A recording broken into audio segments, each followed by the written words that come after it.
Hello and welcome to the first episode of Ordinary Interesting People. Each episode will delve into the lives of people you probably won't have heard of, but who are fascinating nonetheless. We'll be accompanied along the way by the artwork of my daughter Ella. Let's begin.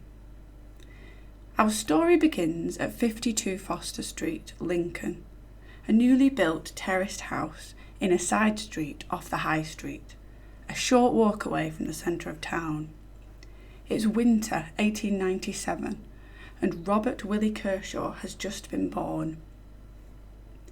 His father, Richard Carlton Kershaw, is 36 and working as a millwright, installing and maintaining heavy factory machinery. He likely worked at the sheaf iron or woodworks. This was a skilled job and attracted a good wage. Robert's mother, Helen Kershaw, née Woodhall, is a direct descendant of nobility via her grandfather Eustace White, although her father was a shepherd, an agricultural labourer, so the wealth of her ancestors hasn't passed down to our family. Helen was 32 at the time of Robert's birth, and Robert was her 7th child. As their first child died very young, Robert's arrival meant they now had 3 boys and 3 girls. Things were looking good for the Kershaw family.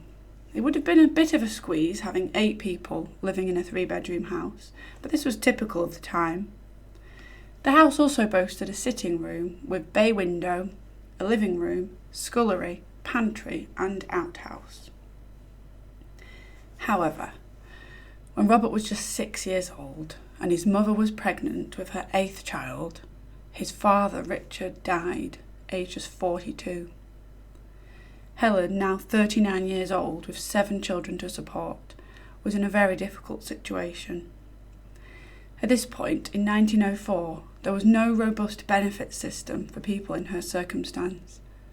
She could have applied for poor relief from the local parish, but this wasn't an ideal solution.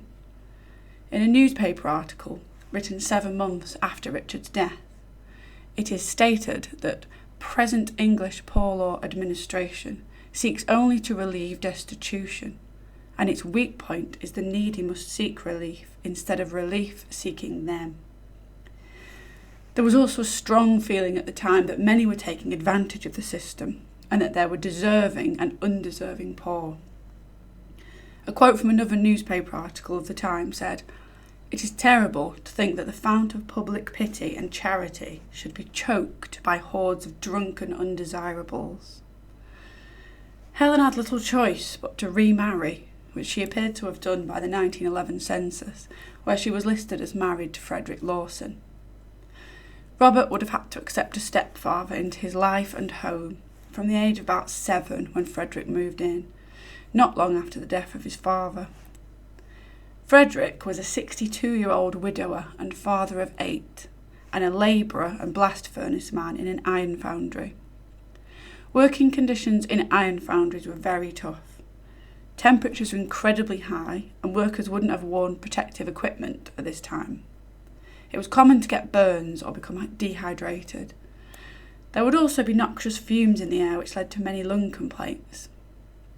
Helen and Frederick had a son together, Raymond, in 1906, and the whole family continued to live at 52 Foster Street.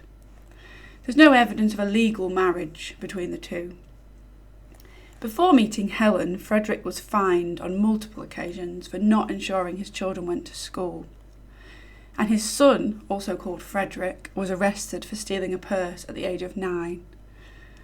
In 1910, he was also fined 7 shillings 9d for illegally owning a dog. Seems hard to understand why Helen, a homeowner in her 40s, would choose to marry a man in his 60s with a criminal record and a dangerous, fairly low-paying job. It perhaps suggests that she had no other option. The union didn't last long, as Frederick died in 1912, leaving Helen widowed once more, now aged 47, with 5 children still living with her. Our protagonist, Robert, was by this time 15 years old and ready to venture into the world of work.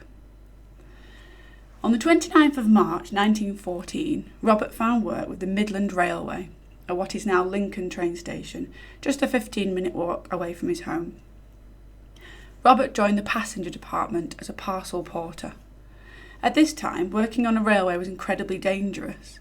The idea of health and safety laws was just beginning to come into being on the railways, and the safety movement was introduced to try to protect workers from the high numbers of injuries and deaths. Workers were given pamphlets of safety advice, such as to look both ways before crossing the rails. Robert was a member of the YMCA and the Midland Railway Club, and he was said to be well liked. The Lincoln YMCA, or Young Men's Christian Association, had around 400 members. The association provided lectures and religious teaching, but also ran sports clubs including cricket, hockey, running, billiards and swimming. During a speech to the group by J.J. Virgo in February 1914, he said to the young men that they were linked up to one of the biggest institutions in the world. He said that the YMCA saw dividends in the shape of noble characters, and they must see that the development and character was going on towards the perfecting of man. Perhaps those words encouraged Robert to make a decision that would have had a massive impact on his life. Robert didn't work for long at Lincoln Railway Station, only 7 months in fact, as on the 4th of August 1914, Great Britain declared war on Germany. Robert was said to be eager to do his duty, and he enlisted on the 22nd of October 1914, aged 17, as a private in the Lincolnshire Regiment 4th Battalion. The day before, he may have read the following in the Lincolnshire Echo. Trafalgar Day. What historical thoughts are conjured up in the mind of the Briton when he remembers that today is the 109th anniversary of Nelson's great exploit on the high seas? An exploit which saved England from invasion and smashed up in one day the French and Spanish fleets. And today there is amongst the brave sons of England, now keeping their constant vigil on the seas, more of the Nelson spirit of dogged determination and fearless bravery than ever before. Robert trained in Luton and was sent not to the front but to Dublin during the Easter Rising on the 25th of April 1916. The regiment were there to assist the units based in and around Dublin. Meanwhile, back home, his mother Helen had found love once more, marrying John Day Smith, a milkman. We might hope that this marriage would be one of love and happiness, but it seems her son Raymond didn't see eye to eye with John. The two are reported to have fought, and John was given 2 black eyes in the process. At the same time as Helen was marrying John Day Smith, Robert's battalion had joined the King's Own Royal Regiment, Lancaster, in the Battle of the Somme, September 1916. The mere mention of the Somme brings to mind a desolate landscape, trenches full of freezing muddy water, rats, lice, poor food, and of course the constant boom of artillery. Robert must have been terrified, entering an alien environment and seeing the faces of the men he was replacing. By the end of September, the Allies had taken the 3rd line of German defences, but progress was so slow that the Germans had built a 4th line and they were building a 5th and a 6th. The Battle of Le Transloy, whose aim was to capture the Transloy line, began on the 1st of October.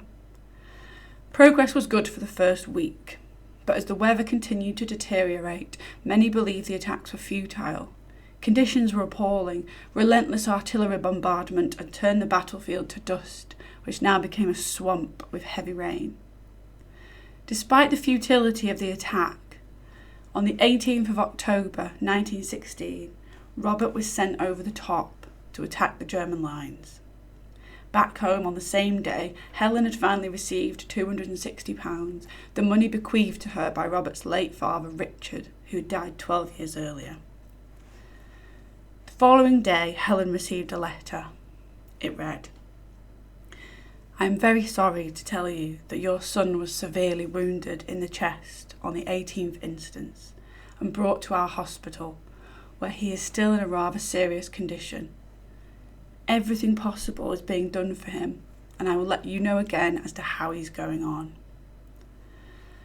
The following day, the nurse, M.E. Stewart, wrote, I'm very sorry to tell you that your son died this morning in our hospital, he not having recovered from the shock of his wounds, which were very severe in his neck and lungs. He passed away quite peacefully, not appearing to suffer at all. He spoke very little and was not well enough even to give me any message for you. He will be buried near here in the military cemetery, and his grave will be marked with a cross. All his personal belongings will be sent on to you from the base. With deep sympathy, M.E. Stewart. Robert died on the 20th of October, aged just 19 years old. He was awarded the Victory Medal and the British Medal. Robert was buried at Meault, Department de la Somme, Picardy, France. He's commemorated at Lincoln train station, along with his colleagues who also lost their lives during the First World War and never had the chance to return to their jobs, their towns, their families, or their lives.